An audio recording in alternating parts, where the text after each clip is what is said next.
Dijiste que un hombre inofensivo no es un buen hombre.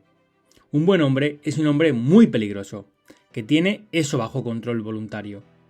¿Cómo deberían las personas volverse más peligrosas? Definitivamente diría que esa es la principal gama de armas. Así que la destreza física es algo, y no es nada despreciable.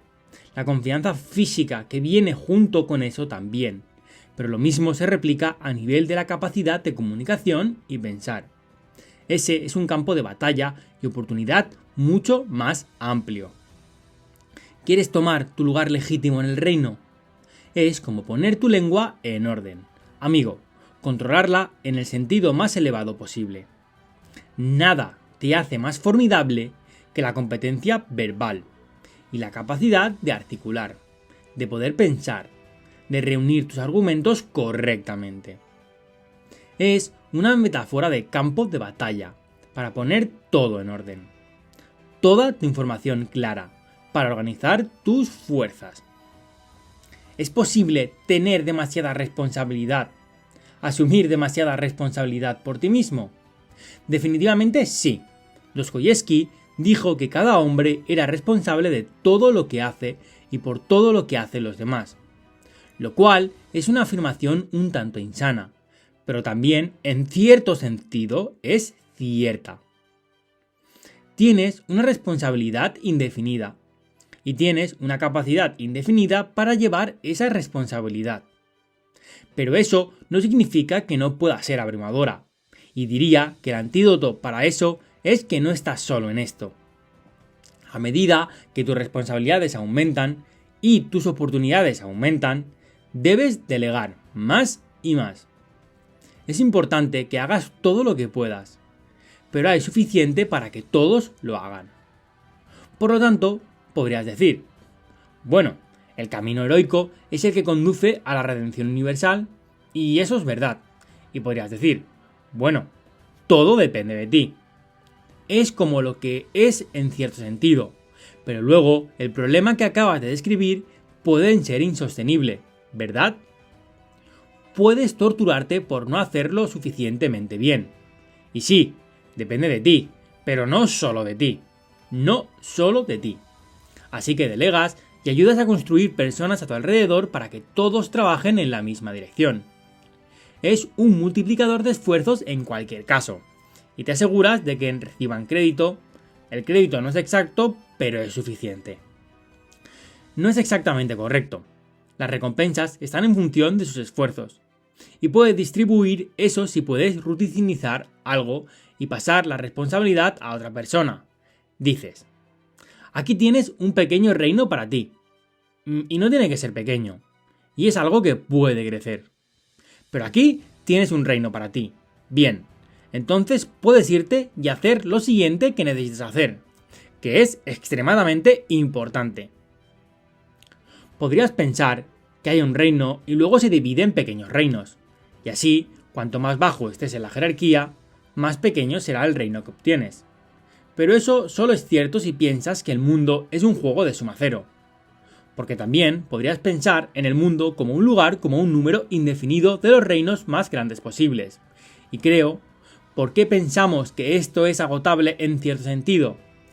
Lo que estamos haciendo no parece agotable. Esa es la mentalidad de los límites de crecimiento. Es como que los economistas no creen en eso, porque piensan que, bueno, no, podemos ser más eficientes, y ciertamente lo somos. Somos mucho más eficientes de lo que lo solíamos ser, y esas ganancias en eficiencia, cuando nos están siendo interferidas, aumentan a un ritmo más rápido que el aritmético. ¿Por qué crees que las personas tienen tendencia hacia esa mentalidad de suma cero? Bueno, hay elementos de la vida que tienen un elemento de suma cero. Por ejemplo, si compites con otro hombre, por ejemplo, para casarte con una mujer en particular, eso es un juego de suma cero. Si solo piensas que el juego incluye a ustedes dos y a esa mujer, puedes configurar circunstancias que sean de suma cero. Pero tomar esa metáfora de juego de suma cero, donde tiene que haber ganadores y perdedores porque hay un número finito de recursos, es asumir que las reglas de ese juego son las que rigen todos los juegos. El conjunto de todos los juegos, y eso simplemente no es cierto. Hay juegos que son infinitamente multiplicables. Quiero decir, puedes inventar un nuevo juego, la gente hace eso, todo el tiempo.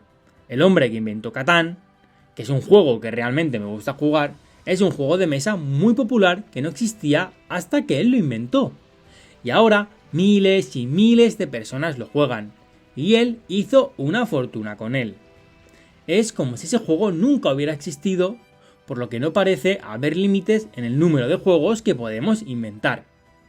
Y es un problema complicado porque estamos en un solo planeta, y algunos recursos son más de suma cero que otros. Pero realmente no hemos encontrado límites reales de suma cero en términos de nuestra probabilidad de vivir una vida abundante en el planeta. Hemos administrado algunos recursos de manera muy estúpida. No hemos hecho un muy mal trabajo de administración de la producción oceánica, por ejemplo.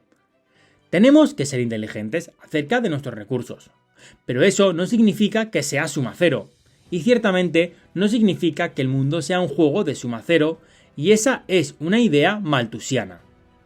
Sabes que la población crecerá hasta que consuma todos los recursos disponibles y colapse abruptamente. Y luego, ¿por qué pensamos apocalípticamente? Bueno, porque las cosas llegan a finales repentinos.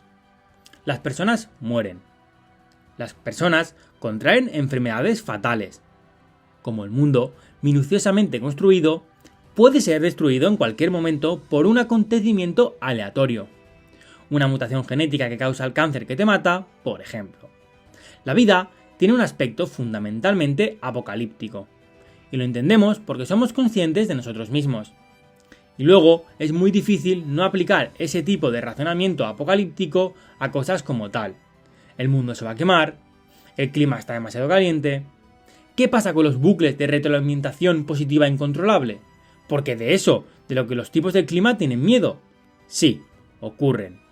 ¿Cómo limitamos nuestro pensamiento apocalíptico? Esa es una buena pregunta. Hombre, esa es una muy buena pregunta. Hacemos eso con la verdad. Así es como lo hacemos, a través del diálogo, la investigación, la exploración, la disciplina, todo eso.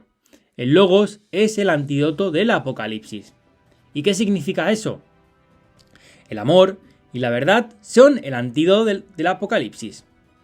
No es el planeta, tiene demasiadas personas, es la verdad al servicio del amor.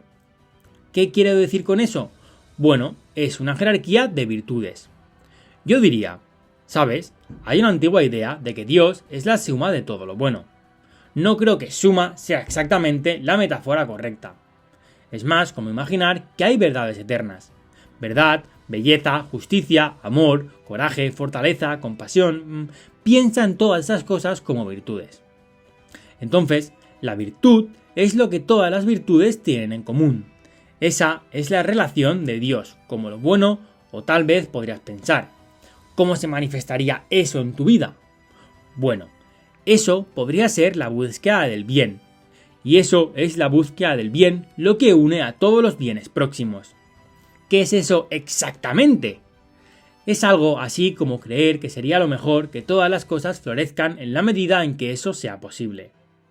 Cuando era un clínico, pensaba en eso como el bien en mí sirviendo lo mejor en mis clientes. Y yo diría que el deseo de que eso suceda, eso es amor. Entonces, ese es el deseo. Por ejemplo, dices, toma a un hombre con defectos rotos, miserable, malévolo, herido, corrupto, débil, frustrante, decepcionante, todas esas cosas que podemos imponernos debido a nuestras insuficiencias. Es fácil despreciar eso, y parte de ese desprecio es lo que impulsa la noción de que el planeta tiene demasiadas personas y que somos un cáncer en la faz de la Tierra. Es como que no es fácil amar eso, pero ¿qué quieres? ¿Quieres que las personas rotas se levanten de su desorden en lugar de despreciarlas por ello? Y luego te orientas hacia eso, e intentas sacar eso de la persona y de ti mismo. Enfrentas desafíos voluntariamente. Prestas atención a una tasa que funcione para ti. Desarrollas tu competencia y eso estabiliza el entorno que te rodea. Por lo que en realidad es menos predecible y menos amenazador. Además, acumulas esa evidencia y obtienes el apoyo social para hacerlo. Esa es tu mejor camino a seguir.